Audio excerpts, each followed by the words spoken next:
impossible. The ego cannot be sacrificed because the ego exists not.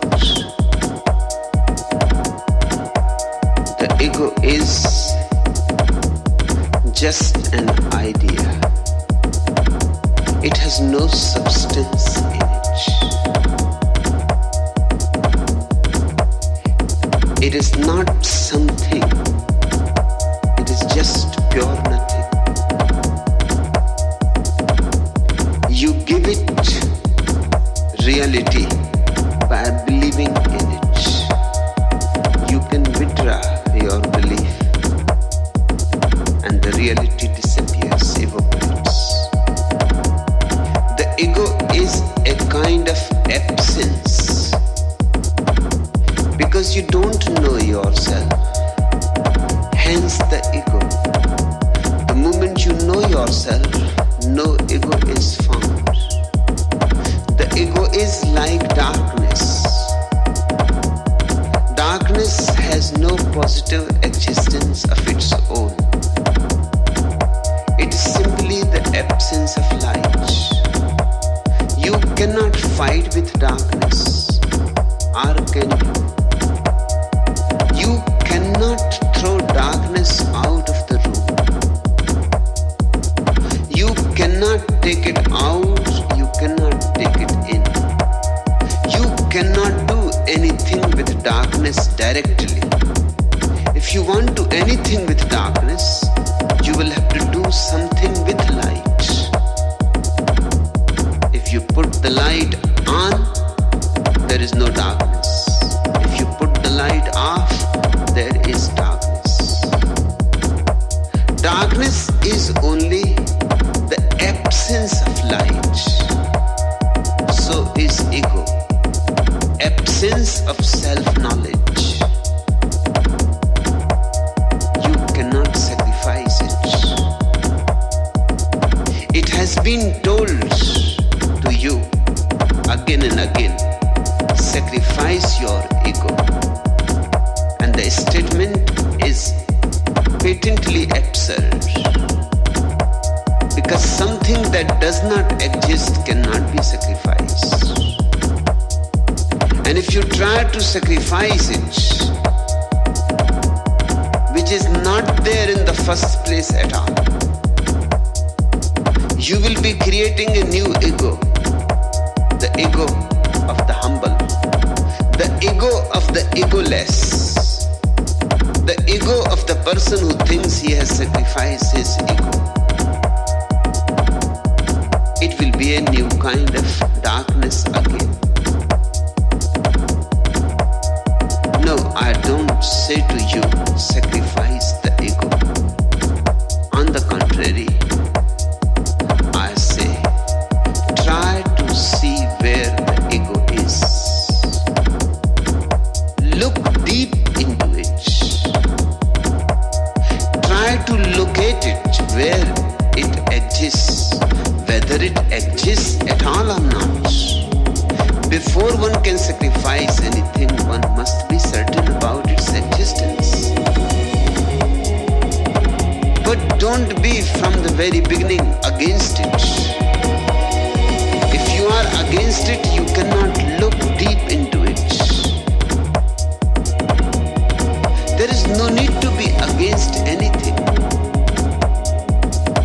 The ego is your experience. Maybe it is just apparent, but it is still your experience. Your whole life moves around the phenomenon of the ego. It may be a dream, but to you it is so true. There is no need to be against it. Dive deep into it. Go into it. Going into it means bringing awareness into your house. Bringing light into darkness. Be alert, watchful. Watch the ways of the ego, how it functions, how it at all manages, and you will be surprised. The deeper you go into it, the less it is found. And when you have penetrated to the very core of your being, you will find something totally different, which is not ego, which is egolessness. It is self, supreme self. It is God. You have disappeared as a separate entity. You are no more an island. Now you are part of the whole. In that experience of being one with the whole, the ego is sacrificed. But that is only a way of saying, a metaphor. Don't take it literally.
major part of the karmic process is in the volition, not in action.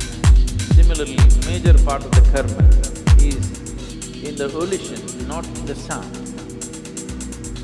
But if the sounds were scientifically structured, as in the mantras and in Sanskrit language, then even without much awareness, if you utter, still you would benefit, simply because of the nature of the arrangement of sounds.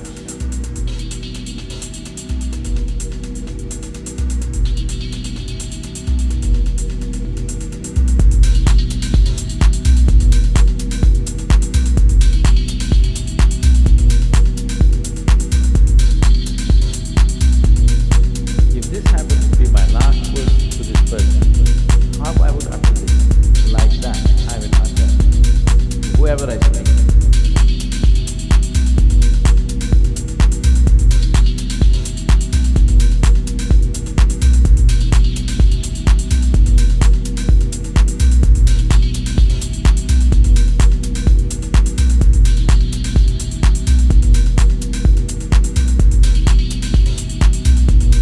To become conscious of the sounds, the science of sounds and the impact that this has on us and how to come to this. It is a phenomenal thing, it's not going to happen in a lifetime to understand. This is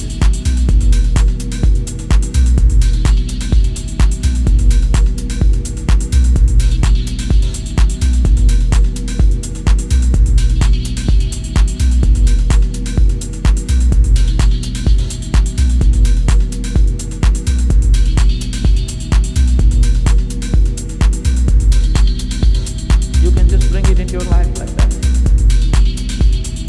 A lot of people have decided to use filthy words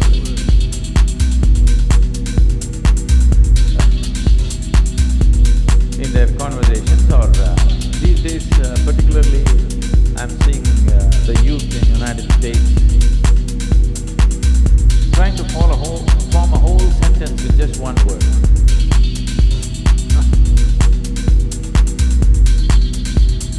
I see a whole lot of people in India also have picked these things up.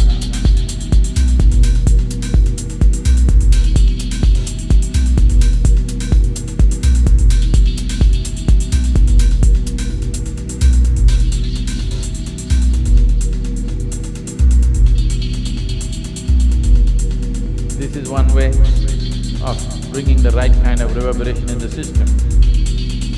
Why this is important is,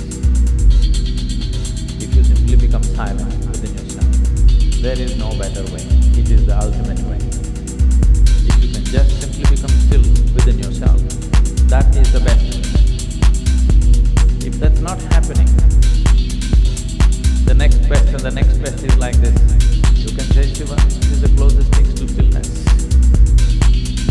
Otherwise, just one word doesn't do for you. You can have a little more elaborate, you need a sing song, you can do Brahmananda Swarupa or something.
necessary. If you want to use this human system as a higher possibility, otherwise it will only drag behind you all the time. If you want this to be a bigger possibility, this must have a foundation of the right kind of reverberation, and Vak Shuddhi, or cleansing the sounds that you utter, is an important part of that. But if you can become utterly still, nothing like it.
idea of game basically is this: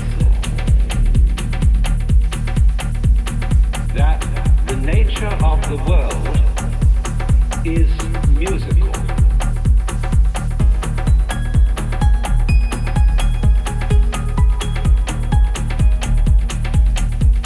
That is to say, it is doing all these forms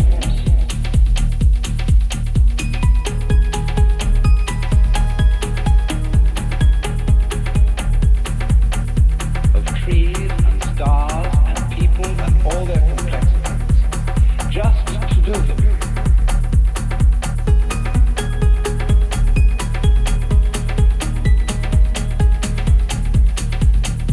It has no purpose beyond doing it. And in exactly the same way, in music,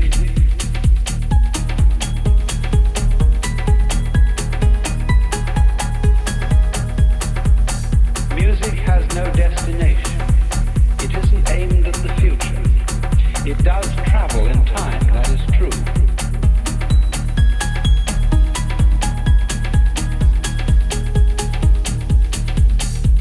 But it doesn't aim at a goal in time. The point of music is every phrase as it unfolds itself.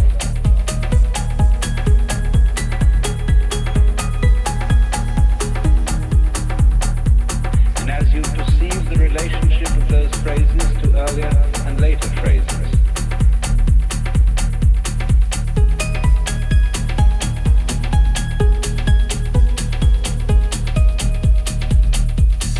But music itself is dance.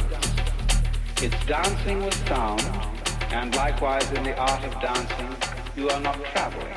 You are not aiming at a particular place. You are dancing to dance.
to say the mark or the task or the proof of this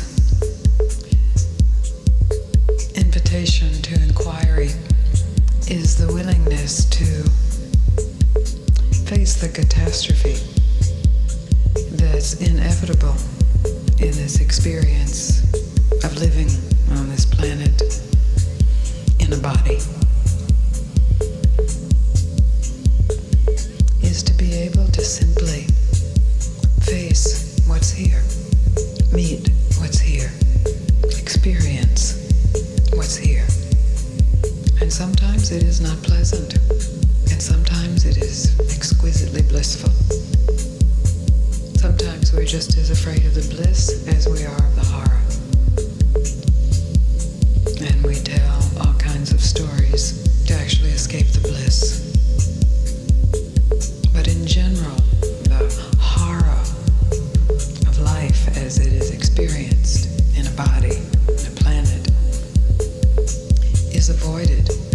It's avoided by some hope that it's not really happening, or some hope that it would never happen to you, or some hope that it's really all for the good, or some hope that it's perfect.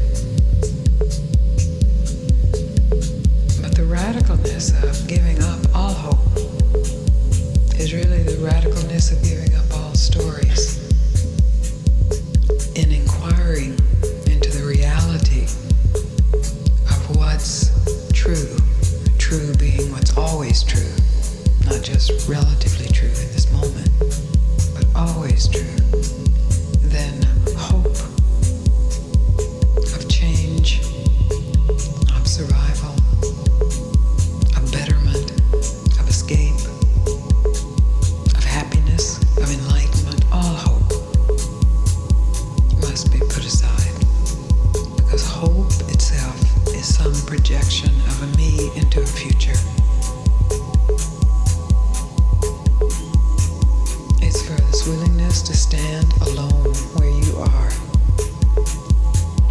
and face what you are most afraid of facing, the annihilation of you, without any hope of survival. The end of your life as you know it. The end of you as you think yourself. The end of all that you have accumulated, or gained, or lost. The end of it, period. Then, this lion courage of the heart to investigate itself naturally awakens. Because you know there is no catechism given here. There is no afterlife given here. There's no heaven given here. There's no meeting the ones you have lost given here. There's simply the invitation to meet what is here, to the truth of who one is, who you are, which needs no hope,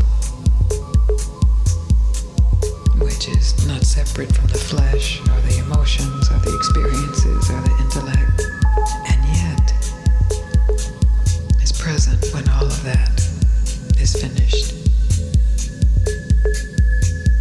So if you hear this and you take this as a catechism, as a hope, you'll miss the point. Or if you take it as some kind of nihilistic, existential hopelessness, you miss the point. The point is closer than either of those polarities. And it is really what inquiry is about. The result of inquiry can't be spoken, but we speak toward it. And invariably the question is, what will I experience? What's there? What's on the other side? Is it good? Will I like it? Will I be happy? Forget that. Just stop. Give wave of hope. Meet yourself.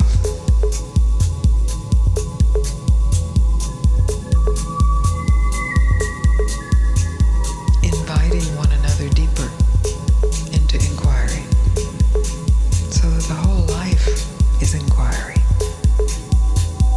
so that every relationship, every catastrophe, every victory, every state of bliss, every